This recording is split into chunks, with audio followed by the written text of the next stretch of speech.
Constructing your life is about much more than just building a bank account. Each week, join real estate entrepreneur and mindset coach Austin Linney as he interviews guests who are constructing their dream lives and impacting the world around them on a daily basis. If you're an entrepreneur or wanting to start a business, or you just want to hear motivating stories of how others have overcome the odds, you are in the right place. And now for your host, Austin Linney. Guys, welcome to Construct Your Life here. We got Austin Linney. We've got my man, Mr. Ellis Hammond here, multifamily investor. He's got a book coming out. He's got so much stuff going on. Happy to have him. How you doing, my brother? Good, bro. Really excited to be here. It's Ellis, like Ellis Island for your listeners. And man, excited. I was just like, we were just talking on the pre-show, like, man, hit record. Like, we're doing some good stuff right here. So pumped, man, to finally meet you, I guess face to face. This is like the face to face 2020 style, man. Yeah. It's like all good friendships are met on Zoom. Here's the thing though. I look good in the Zoom camera though. So I'm okay with this. So dude, why don't you tell us, I know a little bit about your story, but why don't you kind of fill the listeners in on your story? You can start where you want to and we'll keep going. Yeah. I mean, briefly, man, like I'm a full-time real estate investor, entrepreneur. These days, we have an acquisition side to our business where we're purchasing large multifamily, and then we have a mastermind community that really serves faith-driven investors and guys who are really building businesses around real estate investing. The reason I share that, man, is because, like, I'll be honest, I got no reason to be here. I always say I'm the least qualified in the room. I was a former college pastor and missionary for 6 years. Really had wanted nothing to do with wealth or capital or making money. Thought money was something that really wasn't worth pursuing just because of all the destructive things, man, money did in my life, my family's life for so long. But got to a point where, to be honest, we just needed more money. Like, we just, things were happening, things were growing, and people around us really needed more money. And it just was a turning point for me to say, hey, we got to figure out how do we influence not just with our time, but also with our capital. And so I just got hungry, man, to learn how do we seriously build and create wealth that can impact others. And real estate became that vehicle. I went to a 2-hour seminar that said how to build wealth through real estate. And I just looked around the room and realized, wow, here are people like me, blue collar, no real estate education, don't come from money, who are really changing their lives through real estate. And it was a huge turning point for me where I realized this. Dude, I didn't know how you bought real estate before. I really didn't. I really thought you had to already have millions or whatever. And it was the first time I saw, wow, real estate is actually the starting point for all who want to build wealth. It's not the end goal. And so we bought our first duplex in San Diego, California. Less than a year later, we did our first syndication deal, which was 144 units. And never looked back, man, and realized, heck, I actually think I like being an entrepreneur more than I like being a pastor. So we transitioned out of our full-time ministry role in January of this year and been building our business ever since, man. So it's been a really fun year. Really feel like I'm in my sweet spot, really serving entrepreneurs, investors in that regard. Wow, there's so much there. You just didn't even wait to get the next duplex. You just went for a big apartment complex. I love that. Yeah. But what's interesting, I want to touch on a point that I think is something that I even had a problem with, and I think it's the number one problem. We had dinner with some friends last night. Changing your relationship with money, I think, is probably one of the more difficult things. More importantly, I don't think people understand how money works, which is an interesting thing. So talk about kind of, money's the problem, money's the thing, and then you switch and you go, wait, the people around me need some money. Like, and here's the way I view it. The more money I make is the more money I can give. So that's the way I look at it. So talk about how that transitioned for you and what really changed.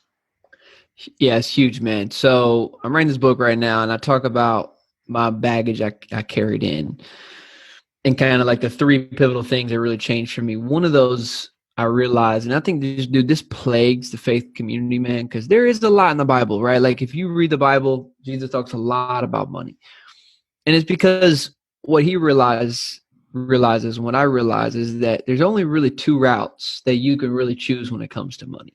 You don't get another option in this. And the 2 routes are this. Either money becomes your master, meaning you serve money, or you learn how to use money as a tool and become master over it. That's it. Like, it is like one of those things have to happen. And I think too often we just say, man, we don't really learn we're not educated on how to really create, build, multiply, protect money. And so, we think of it as a limited resource. And so therefore, when we have this idea that money is a limited resource, then it has mastery over us, because now we're worried about losing it. We can't go create more of it. We can't give it away because, like, where's my share? And so, for me, man, and this is what I've learned this year, is that I can be a good master over money. Money is, I'm not gonna, like I could say something, but money is a tool, right? That I can learn how to really steward, and it is not a limited resource. Mm-hmm. There are so many ways to create money, multiply that money. Real estate is a great way to do that. So anyways, man, that was a turning point for me in realizing, dang, dude, I want to have more money because I can be a good steward. That was the other thing. I just didn't think I was a good steward of money, not because I never had it, not because I hadn't did something bad with it. I actually never had it. And so those are huge for me, man. So yeah, not to get on a long tangent, but no, I love it. Have you ever read Kyle Cease's book, The Illusion of Money? And the reason that you have it is because the reason that you don't have it is because you want it. Yeah. Have you read that book? But I can get the premise. Sounds dude, awesome. I'm telling you right now, I've handed this book to 3 people and they go, it changed my life.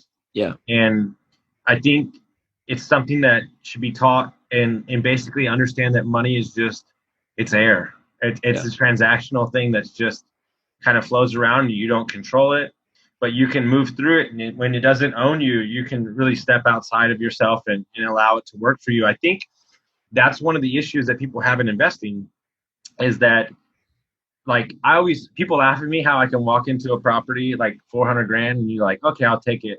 And they're like, I don't know, you just spent 400 grand. I'm like, no, you don't understand. Like, it's a vehicle. Like, because I know Airbnb so well. So it's like, no, this is the thing that's going to make money. We're going to do this, this, and this.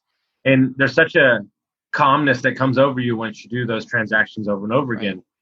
But for somebody that doesn't, my favorite thing to do in the entire world is to help investors buy their first property. Because once you get over that first hurdle, I think the momentum, it took me 7 years to buy my first deal. 7 bad deals hit the table. And then in the first year, I bought 3 properties in 9 months. And I never thought it was going to happen. It's but like, man, because what you see when you see value in a deal, and I think what most people see is that they just see an expense or they see a hurdle, when you walk into the house, you're like, I see value. I can create value. And the other turning point for me mentally was, man, money flows to value, and I think most people don't realize that, right? Money flows to value, and I think a huge turning point for me is. And you get this because you just said this, like it took you 7 houses to get confidence in this. And that's what maybe most people need to fail a little bit more before this next thing happens. But what most people don't realize or see is the value in themselves. And so part of the reason they, think money's a limited resource is because they don't see themselves as an asset.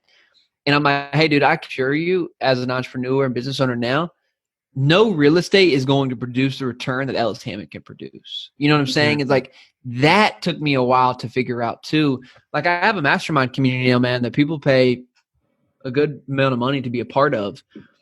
I would have never thought someone would do that 12 months ago. Like, you'll pay me how much to be part of the community that I started? Like if someone would have told me that, I'd be like, nah, man, like that would never happen. But that shifted for me when I realized, like, no, Ellis, you are a person of value and you bring incredible value to others. And so I think that's a turning point for anyone really on this journey, man, is seeing yourself as your greatest asset and investing into that as well. And just being okay early on to say, I got to fail a bunch of times to grow in that confidence, like you said you did. So anyways, man, I just hearing your story, I'm like, yeah, I resonate with that completely. So I'm glad I didn't have to fail 7 bad properties to get there on my end. I mean, but, I've had about 30. I feel like you're coaching me right now, so I'm really excited about this.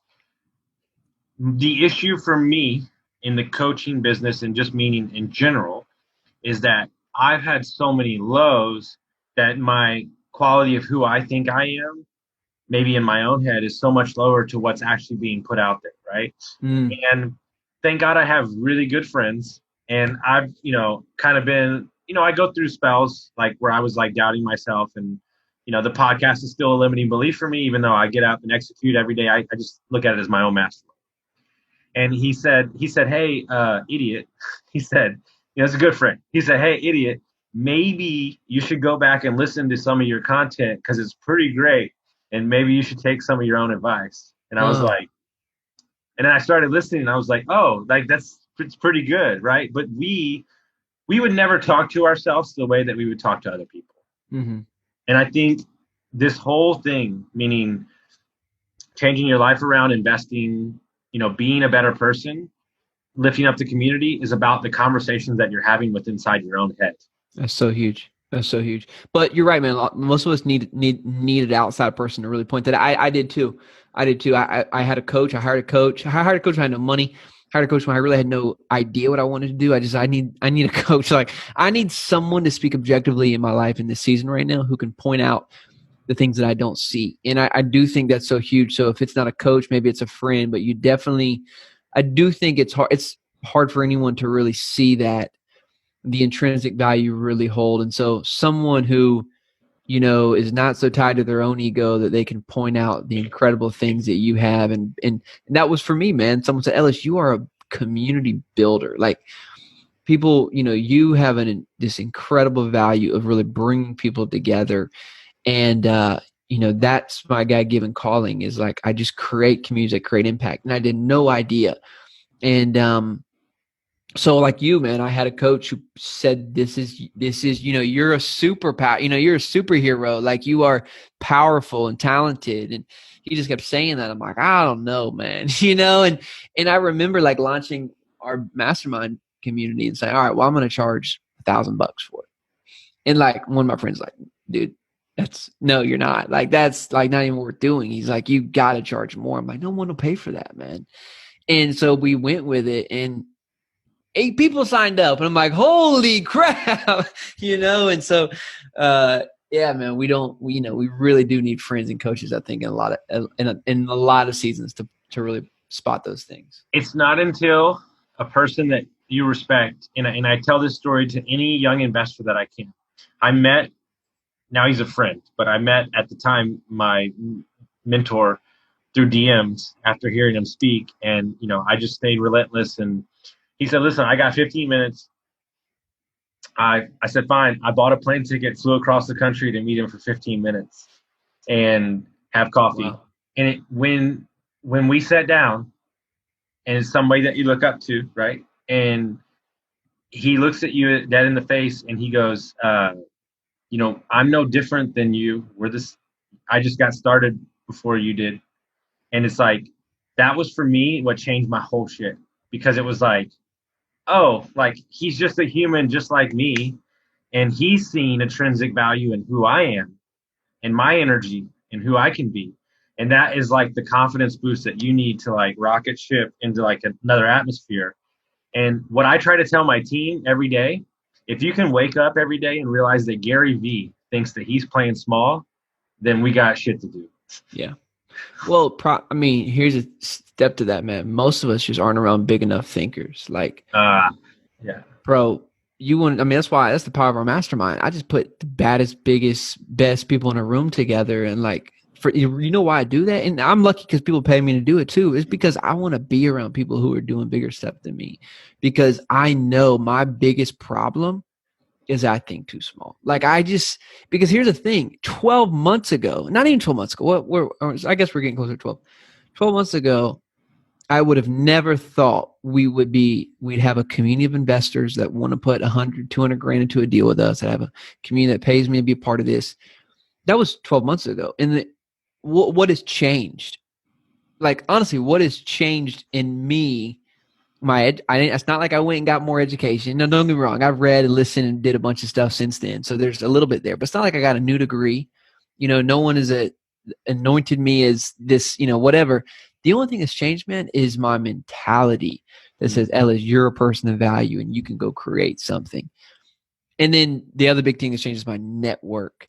But like, I mean, you're so right on. The problem, I think a lot of us is just we're not around big enough thinkers. We think too small. We don't come up with big enough ideas. And so we just play small ball all the time. So a big part of this game of entrepreneurship, building wealth, capital is just like exactly like you're saying. I need to be around people who are doing stuff that I would never dream of. And the thing that's only different about them most of the time is that they're just around bigger thinkers as well. Yeah, but right? Like that really is it. Like they're just like their standard or their level of what is normal is so far above us because they're around people who are thinking even higher than what they're doing or have been around that for a long time. But to go on another layer, and I'm saying this so if somebody's listening, I want them to look at themselves in the mirror. Maybe some of the reason that they're not around bigger thinkers is because they're basically they like being in their comfort zone. Yeah. Because dude, when you step into a room, when I joined my first mastermind and I thought I was big shit because I had 3 Airbnbs, and then you roll up on somebody who's got 150, yeah, your mind's like, whoop. Yeah. But the thing is water finds its level. So, if you're gonna get in those rooms for the first time in my life, because I was a high-end bar manager for 20 years. I was so in my comfort zone. I was the top 1% of the 1% of what I did. I made great money, but I was never satisfied. And when you step into that new deep water, it can be intoxicating, but it also can propel you to thrive at the highest level too. Yeah. And if you're nervous about, another great way to get around big thinkers are books or podcast shows, and that's a great start. Don't feel like you got to go spend 10 grand or 20 or whatever, like to be like, listen, there are so many good books out there that will tap you into the minds of guys like Gary Vee. We're using him as an example, but Grant Cardone and 10X is a book that I read like once a quarter, just because the dude just causes me to stretch and think in such new ways. So, just big thinker. Put yourself, begin to, listen to podcast shows was really how we got started. I didn't know that you could buy real estate or syndicate deals and start pulling investors. All that came from listening to podcast shows and thinking, dude, if that guy can do it, come on. Like, I think I can do this, man. Dude, if you walk in enough remodels and you look how bad the work is, you're like, I can do this. We'll be all right. Yeah. Hey, yeah. But something I want to touch on that you started conversation, because I want to touch on it because it matters. I would imagine, and regardless how you feel about the outside perception, but dude, changing from a pastor to a real estate investor, I haven't heard that before. But second of all, I would imagine the outside community pressure or how it looks, not that we care about how people looks, but I would imagine that that's not the easiest thing in the world. Well, you're right, actually. I talk about this. I'm writing this book, and I think we're going to talk about it in a minute, but I talk about this turning point for me. And I bought $10 million worth of real estate in about 10 months, right? So it was like, all of a sudden, and then I'm like, I got this big, I'm like excited, like put this post on Facebook. I'm thinking like, oh, people are going to think I'm like, really cool. And I'm like, I really know all my stuff and people are going to want to invest in me. And so I craft this post on Facebook and I hit send. And I'm like, yeah, let's go. All this stuff's going to flood in. It's going to be great. And bro, I was just like, it did not go that way, man. And the people were like, what do you mean you bought 10 million? Like, I thought you were a pastor. Like, what are you buying? People were calling me like, hey, I don't know if we should keep supporting you because like now you have all this money to buy real estate. And I realized, man, and people don't know how this stuff works. I didn't have $1 million. Again, I didn't have the money to buy these deals. I used other people's money. And I'm not all of a sudden rich because I own $10 million in real estate. That's not how this stuff works. It takes time, right? The value is in the end product. So it was like, but people don't understand that. And what I also didn't realize is that I had been on this journey for about 1.5 years of changing my money mindset and realizing that I can be a master over money, that money is a vehicle that I'm really called to steward both time and capital. And I sent a Facebook post expecting everyone to get that in an instant. And I was pissed early on, dude. I was pissed for about 2 days And then that hit me like, Ellis, you've been doing this. And maybe it was the Lord speaking to me and just being really gracious. And my wife reminded me as well. But Ellis, you've been on this journey for 15 months. You can't expect people to catch up in a Facebook post. And so part of my mission of multifamily in building this investment business is just helping people realize and be on this journey with me that we can together be better stewards of capital, and we can really use that for good.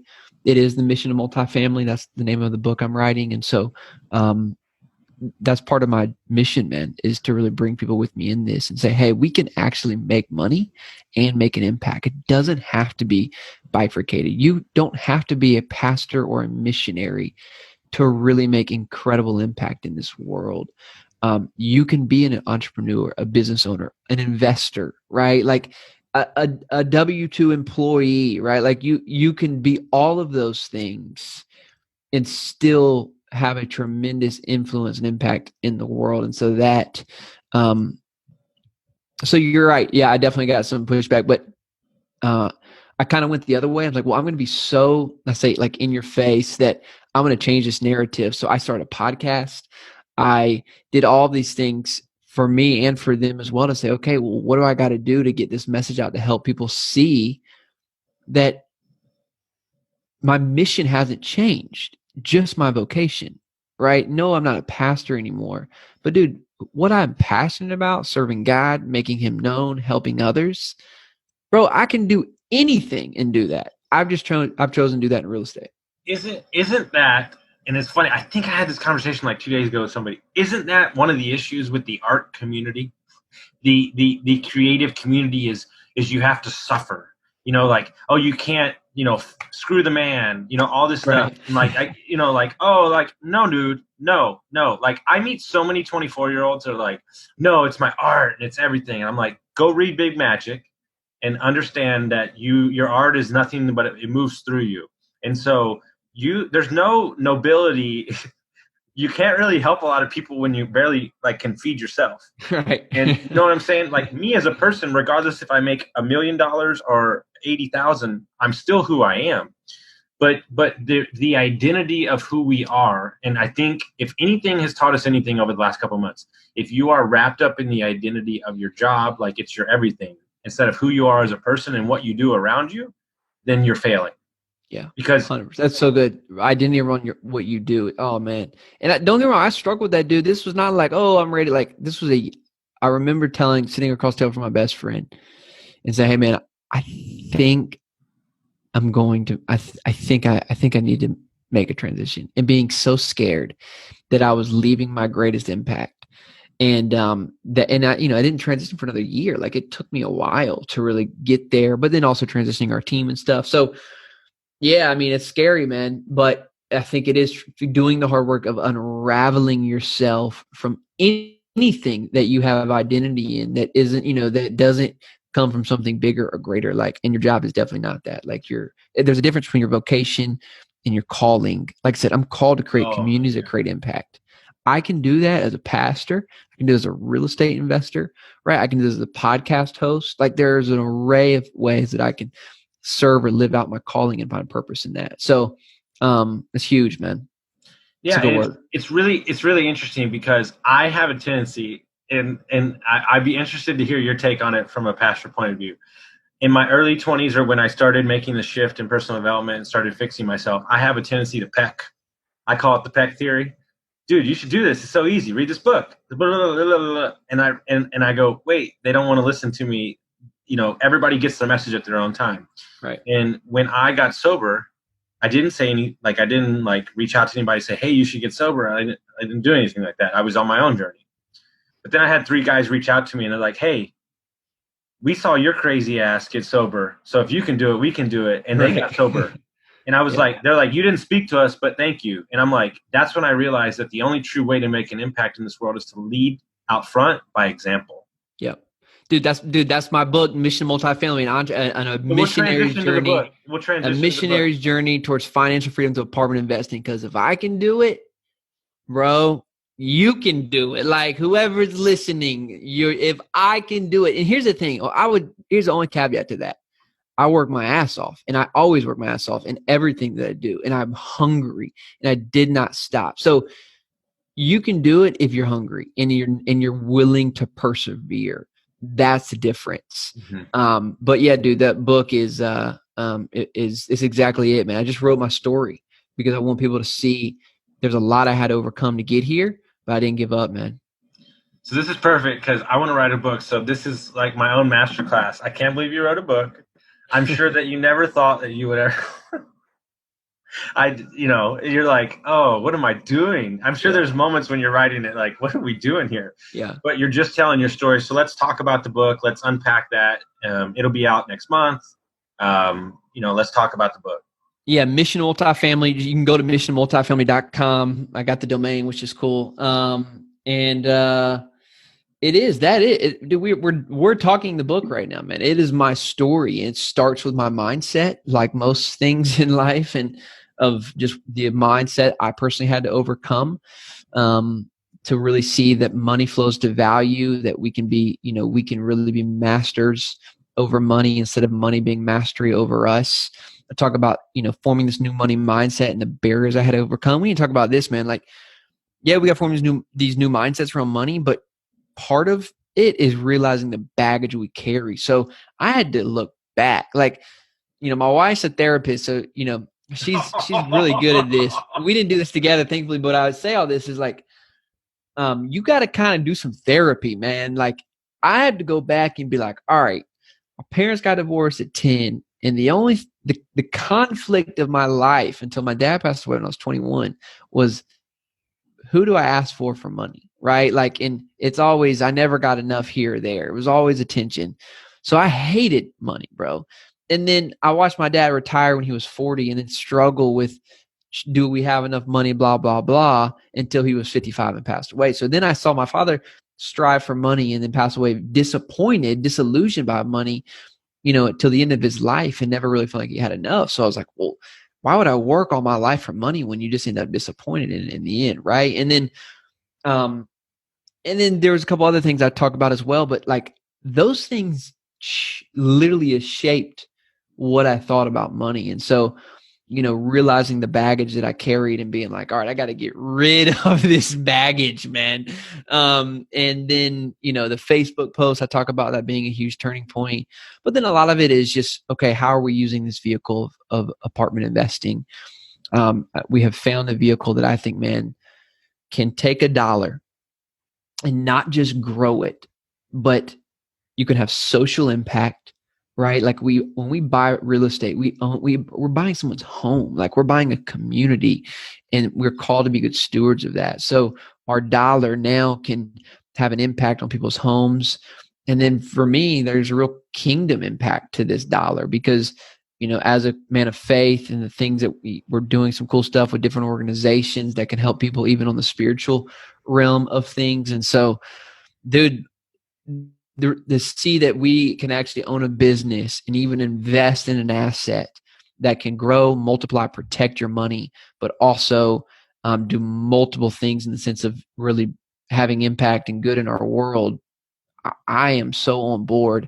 So I talk a lot about that, how we're doing that in multifamily, how anybody can do that. Whether you want to be like you and I, where this is our job, or you just want to invest. Like, you can just invest through syndications as a passive investor, grow your money and have an impact and never leave your job or never have to worry about a tenant or, whatever it is. So there's just so many cool ways, man, to partner together. And that really is what the book is all about. So it's kind of this journey where I talk about, financial education, my mindset, what we're doing in multifamily apartment investing and how people can get started and either, like I said, get started on your own like I did, or get started in a much faster way by just partnering with us. That's another way to do it as well.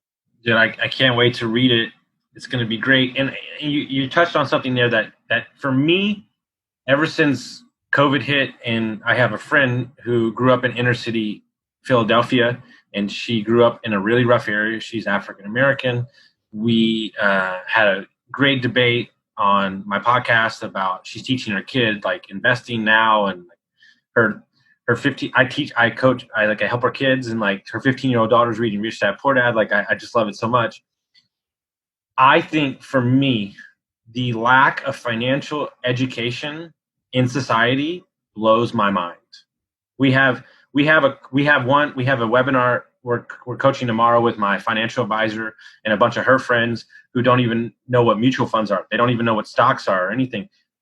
We have to educate our children and our adults on how money works and how you can make money work for you. And it's not about going out and buying a 150 unit apartment complex. It's about getting one or two properties that can maybe get you retired or get that as extra 2 vacation that I think is overlooked so much. And it really just frustrates me, the lack of knowledge out there, and it's available. 100%. Yeah. I mean, it's crazy how many investors I talk with. They're not investors actually. How many just people I talk with who I say, hey man, you're interested in this project we got coming up? And they say, well, by the way, people who work their entire life, and right. And they say, hey, well, actually, my financial advisor takes care of all my stuff. So I don't really know kind of what's happening, which blows my mind to think that someone would work 40, 50 years of their life and entrust all of that hard work to someone that they really barely know, but because they have a couple certifications, that's what they've trusted to, that they really don't know what they're doing with it. And that's the issue, is that we think you need to go to, you need to be a financial advisor in order to manage your money. I'm like, that's actually really not true. And it's really not that complicated. What we do, man, when we buy assets, like we want it to really do 3 things. We want it to be protected, right? So we want to be in an asset class that we know is not going to be volatile and go up and down. We want it to cash flow, right? Like we want it to be able to cover our debt and create cash flow for us and investors on a monthly basis. And then we want it to protect us from high taxes. Like those are the things that kill us, are taxes and fees. And so, it's honestly, that's not that, if you think about it that way, it's not rocket science, man. Like buy an asset that's always going to be in demand, buy something that produces cash flow, something that can help you save in taxes. If you can do those 3 things, man, you can make a lot of money, and you don't need to pay this financial advisor to do that for you over the long term. So, and just like my alcoholism, just like my drug addiction, just like all the problems that had affected me, the real issue in this society is, instead of bringing them into the light, meaning talking about finances, we want to keep them buckled up in a closet, hidden in the shadows. And when everything's in the shadows, it controls you. Yeah. And we have such a taboo on money in this world, and it just needs to be gone. Yeah. That's how, the bus driver gets retired 10 years earlier by buying a couple assets. Well, I say this in my book, and I actually apologize before I say it because I know it's going to offend people. And I say, listen, hold your breath before I say this. But, the real problem is that most of us got our education from middle-class teachers. And we know what middle thinking produces. It produces middle-class results. And that's just a reality. And it's not their fault. They were taught by middle-class teachers as well. And so, like, I do see a movement in guys like you and me and a lot of people who are using their platforms and this idea of entrepreneurship to help people. Like, I think we have more platforms now that we can educate people. And that's part of what my book's doing, and it's part of what this podcast is doing. And so I do think there'll be a shift in this, that we actually have teachers. I mean, here's the thing, dude. None of us, you or I, are making money right now from anything we learned in high school, right? Like we are making money on what we have learned on the internet in the past couple of years. And so there's for sure going to be a shift towards this more and more so. And I think that's great. I think it's a good thing. It's not that we don't need formal education, but it's going to shift. It has to shift. Why would you go to college and make $80K a year when you can learn a trade on the internet and make $80K a month? Like, it just doesn't really add up anymore. And so, it's interesting how things are changing. No, I love it. And have you ever heard of the book, The Ruthless Elimination of Hurry? Mm-hmm. So that book, when you first started talking, came to my mind. I read that. I thought it was a game changer. He's from he was a priest as well.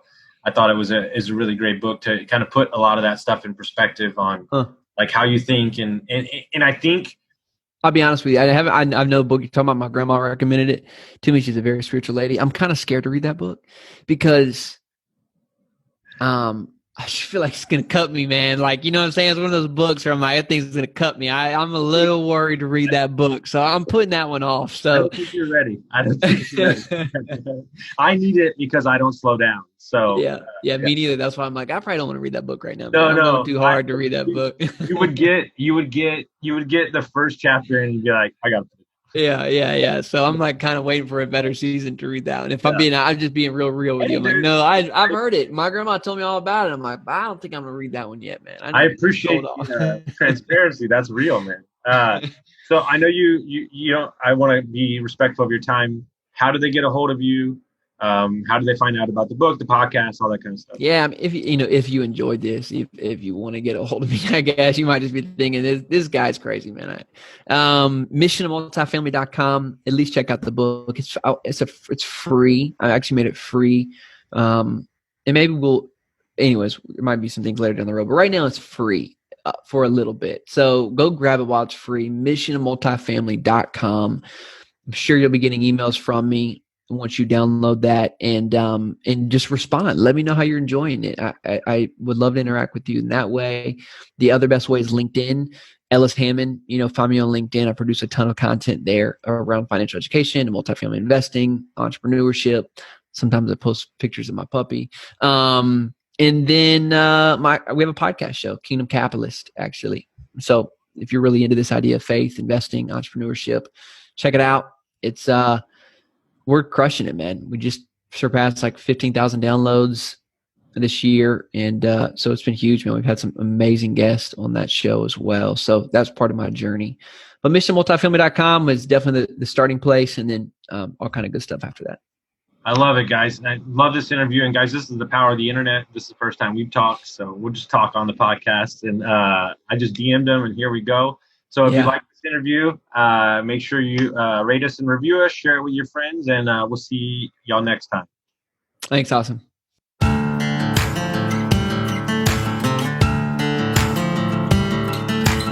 Thank you for listening to Construct Your Life with Austin Linney. If you enjoyed this episode, be sure to rate, review, subscribe, and pay it forward by sharing with a friend. Most importantly, take this opportunity to start constructing your life by taking immediate action on what you learned. For show notes, resources, and more information on one-on-one coaching with Austin, visit constructyourlifepodcast.com.